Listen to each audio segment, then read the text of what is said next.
My husband smiled for the cameras while holding our daughter in his arms. The crowd cheered. Reporters snapped photos. His campaign banners hung from every wall of the luxury hotel ballroom. To everyone watching, Ethan Carter looked like the perfect husband, devoted father, and rising political star. I knew better.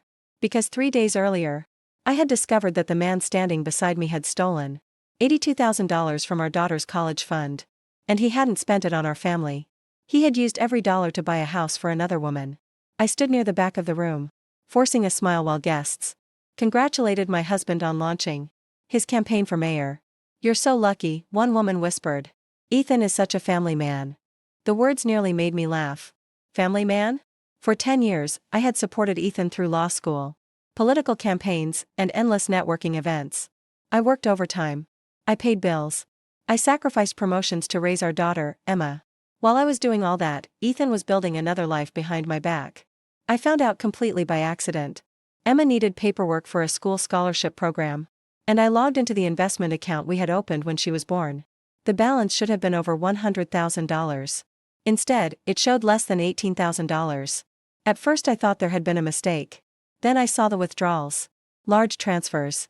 Month after month. All sent to the same recipient. A woman named Vanessa Brooks. The woman Ethan had once introduced as just a campaign volunteer. My hands shook as I dug deeper. What I uncovered destroyed my marriage in less than an hour. And before this campaign launch was over, I was going to destroy the image Ethan had spent years building.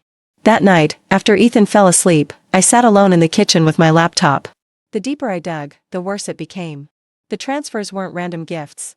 They were mortgage payments, property taxes, furniture purchases, utility bills. For nearly 2 years, my husband had been secretly funding Vanessa's entire lifestyle using money meant for our daughter. Then I found something even worse. A property deed. The small suburban house had been purchased 6 months earlier. The owner listed on the documents wasn't Ethan. It was Vanessa. But the down payment, $65,000, had come directly from Emma's college account. My stomach twisted. While I worried about saving for our daughter's future, Ethan had been building a future with another woman. The next morning, I hired a private investigator. Within 2 weeks, he delivered a thick folder. Photos, videos, bank records, hotel receipts. There was no doubt anymore. Vanessa wasn't just a mistress. She was Ethan's secret girlfriend of 3 years. Then came the final blow. A video recorded outside Vanessa's house. Ethan stepped onto the porch carrying flowers. Vanessa kissed him. Then a little boy, about 4 years old, ran into Ethan's arms. "Daddy!" the child shouted. I froze. My husband didn't just have a mistress. He had another family. And suddenly, I knew exactly how his political campaign was going to end. For the next month, I acted like nothing had changed. I smiled at campaign events. I stood beside Ethan in family photos. I even helped organize fundraising dinners. The entire time, he had no idea I knew everything. Meanwhile, my lawyer was building a case. Every bank transfer, every property record, every photo from the investigator was carefully organized into evidence folders. Then I discovered something that turned my anger into cold determination. While reviewing campaign documents left on Ethan's desk, I found emails showing he was using his family values image as the centerpiece of his mayoral campaign. One speech draft actually described him as a devoted husband and father who puts family above all else. The hypocrisy was breathtaking. Then came an opportunity one couldn't ignore. Ethan's biggest fundraiser was scheduled at a luxury country club. More than 200 guests would attend, including reporters, donors, city officials, and local business leaders. The event would be live-streamed online. To Ethan, it was the night that could secure his election. To me, it was the perfect stage. I quietly contacted the event coordinator and arranged access to the presentation system through a friend who worked at the venue. Everything was falling into place. The night before the fundraiser, Ethan kissed my forehead and smiled. "After tomorrow," he said proudly, "my future will finally begin." I looked him straight in the eye. For the first time in months, I smiled back. "You're right," I said. "Tomorrow changes everything." He thought I was supporting his dream. What he didn't realize was that I was preparing to burn it to the ground. The ballroom sparkled with crystal chandeliers and political banners. More than 200 guests filled the room. Reporters moved between tables while cameras live-streamed every moment. Ethan looked confident as he stepped onto the stage. "My family is my greatest blessing," he declared. The audience applauded. I sat quietly near the front, waiting.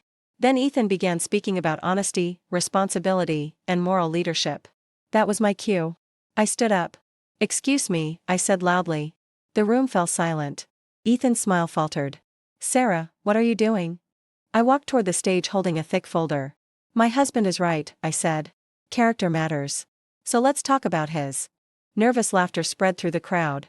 Then I handed copies of the evidence to several reporters sitting nearby. Photos, bank records, property documents, private investigator reports. The giant screen behind Ethan suddenly changed.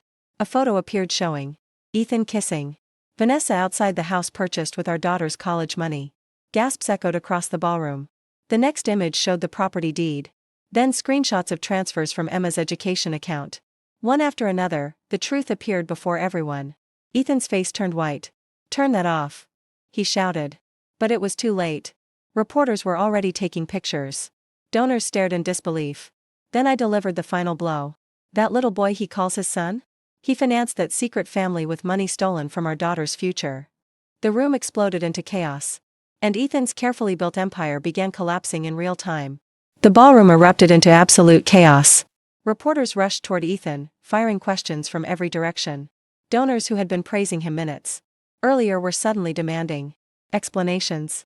Several campaign sponsors quietly gathered their belongings and headed for the exits. Ethan stood frozen on stage. For the first time in 10 years, he had no speech prepared. No charming smile. No excuse. Just panic. "Sarah, please listen to me," he begged as he hurried after me into the lobby. "I can explain everything." I turned around and looked at the man I once loved. "The time for explanations ended when you stole from your own daughter." His shoulders slumped.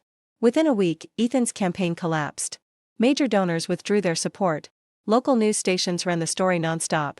And his political career ended almost overnight. The divorce proceedings moved quickly. Thanks to the financial records, the court ordered Ethan to repay every dollar taken from Emma's college fund. I received primary custody, and the house was sold to satisfy part of the judgment. As for Vanessa, she disappeared from town shortly afterward. 2 years later, Emma and I moved into a bright little home near her school. Her college fund had been fully restored and was growing again. Our house wasn't luxurious, but it was peaceful. One sunny afternoon, Emma ran across the yard and wrapped her arms around my waist. "Mommy, are we happy?" she asked. I smiled and kissed her forehead. "Yes, sweetheart. We are." Because I had finally learned something important. The best revenge isn't destroying someone who betrayed you. It's building a life so peaceful, successful, and full of love that their betrayal no longer matters. As Emma laughed and chased butterflies across the yard, I looked up at the clear blue sky and felt something I hadn't felt in years. Freedom. And for the first time since my marriage fell apart, I knew we were exactly where we were meant to be.